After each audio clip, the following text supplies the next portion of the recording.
Oh ini bukan fitnah ya, siapa tahu dia polisi langsung ditangkap saya. Tidak. Beberapa waktu yang lalu saya khotbah di KPK. Setelah saya khotbah di KPK ada berkata, setiap kali saya lewat dari Kuningan saya lihat KPK saya berdoa supaya semua yang merusak Republik, supaya semua koruptor dibawa ke pengadilan. Republik itu bagus, kaya, tapi mengapa koruptor menghancurkan Republik, juga menghancurkan mental, moral daripada pekerja. Habis itu orang datang kepada saya, 4 nasa. Pak Pendeta, terima kasih kami doakan. Memang berat perjuangan kami. Kami pun sekarang lagi dizolimi. Peraturan DPR sedang mencoba melemahkan kami. Jangan tanya siapa yang mengatakan kepada saya. Itu orang KPK. Saya berdua semua orang bahasa berkata ini. Kami anti korupsi. 1, 2 ya. Mok-mok manganan niula, meru manganan tinako. Artinya, kalau kita hidup jujur, berjernih lelah, kita sehat. Tapi kalau kita maling, kita sakit-sakitan. Lihat itu, cucunya pejabat itu, cucunya penguasa besar itu. Bukan cuma anaknya yang ngawur, cucunya pun masuk narkoba. Ngerti maksud saya? Ngerti bagus, ngerti apa-apa.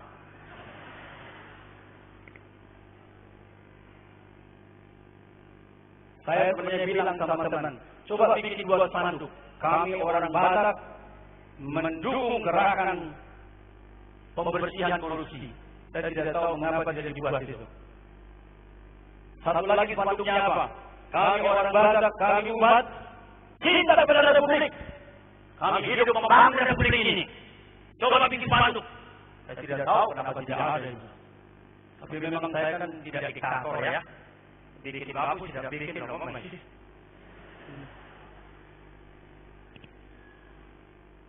Saudara-saudara sekalian, saya sungguh melihat hidup dalam ketidakpastian. Orang berkata, pindah negara aja lah. Lalu pindah ke Jepang. Setelah di Jepang dia, jangan pulang lagi. Di situ enak. Saya pernah melayani beberapa kali ke Jepang. Memang uangnya banyak. Seorang tukang cat, dia memiliki mobil yang mewah, semua serba remote control. Padahal dia tukang cat, banyak uangnya. Tapi kemarin itu mereka kapok. Mereka bilang, dulu aku mau di Jepang, supaya ini ternyata Jepang dia sekaligus menghabisi. Dalam gempa, kami berdansa. Kami bilang gak apa-apa, kita dibangun dengan struktur yang kokoh. Tidak ada koruptor pejabat di Jepang ini. Menurut ilmu sipil, sampai 8,79 skala Richter akan tetap goncang ini. Tidak mungkin roboh, paling minim sedikit. Lalu mereka santai-santai. Setelah mereka santai dari atas, mereka lihat air sungai datang dari laut. Akhirnya mati sedikit. Disapu bersih meninggal dunia. Setelah itu apa? Datang lagi. Apa itu? Nuklir. Bikin berita heboh. Saya berdoa Tuhan, biarlah negara Jepang yang begitu hebat, begitu maju, buat teknologi, mereka sadar kepastian hanya ada di dalam Engkau. Selama mereka tidak percaya kepada Engkau, mereka hanya percaya kepada nyawa mereka. Kami berdoa Tuhan supaya terjadi perubahan besar-besaran di seluruh Jepang. Amin.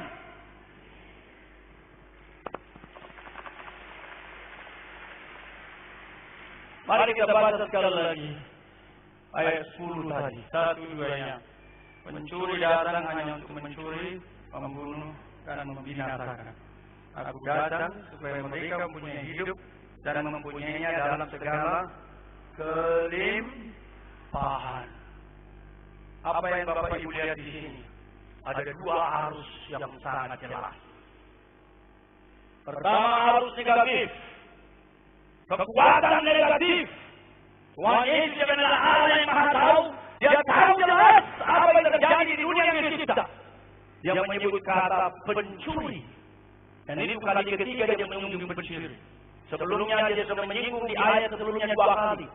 Pencuri, pencuri, pencuri. Dan dia berkata, pencuri datang hanya untuk apa? Mencuri.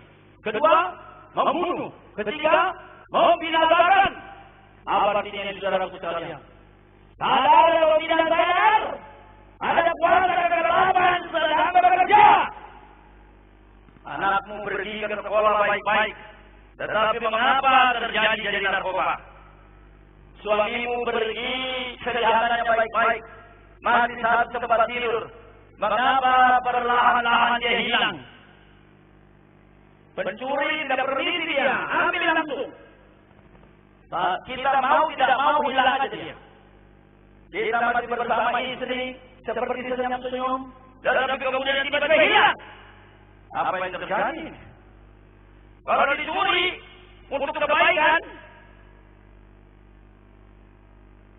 seorang anak dicuri, disekolahkan jadi pejabat lumayan. Tapi Tuhan berkata, si jahat itu datang mencuri, lalu apa? Membunuh, lalu apa? Membinasakan. Inilah yang Tuhan Yesus lihat dengan jelas. Sejak dia menciptakan manusia, dia melihat satu kekuatan. Dan kekuatan ini kerjanya sangat negatif. Dan dia berkata kerjanya mencuri, kerjanya membunuh, kerjanya membinasakan. Saya tidak tahu berapa banyak orang Batak, berapa banyak umat, tahun demi tahun, satu demi satu mati.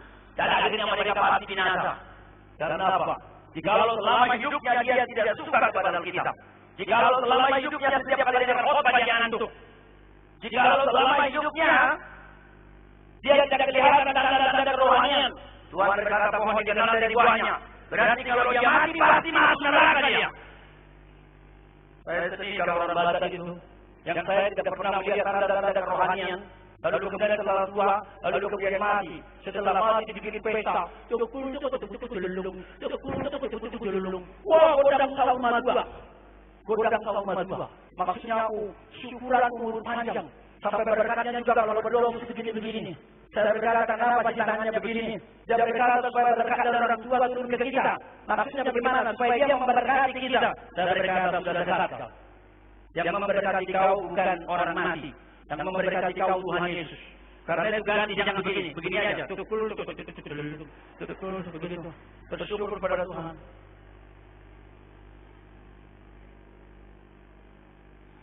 Tadi pagi langsung saya terima SMS, turut berduka cita si ini meninggal dunia. Saya kaget, saya pikir saudara saya yang di Beren yang sakit meninggal dunia. Ternyata ada yang lain meninggal dunia. Saya berkata mudah-mudahan dia bersama Yesus. Itulah yang kita bahkan sore ini di Sora. Orang pasti akan mati.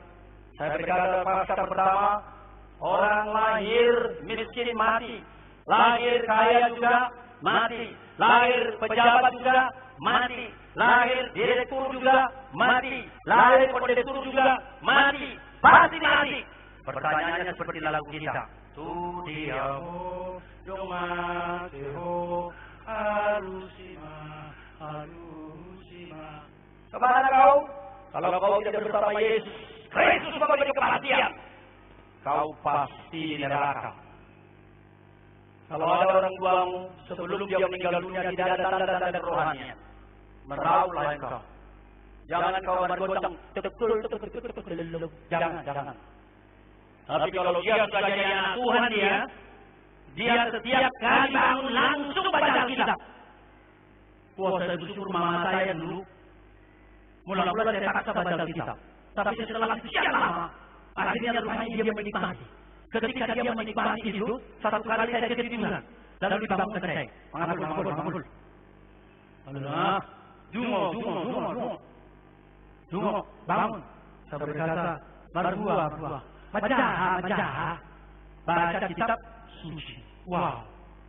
Itu sebabnya sebelum dia meninggal, kita nyanyi Saitio Matanaku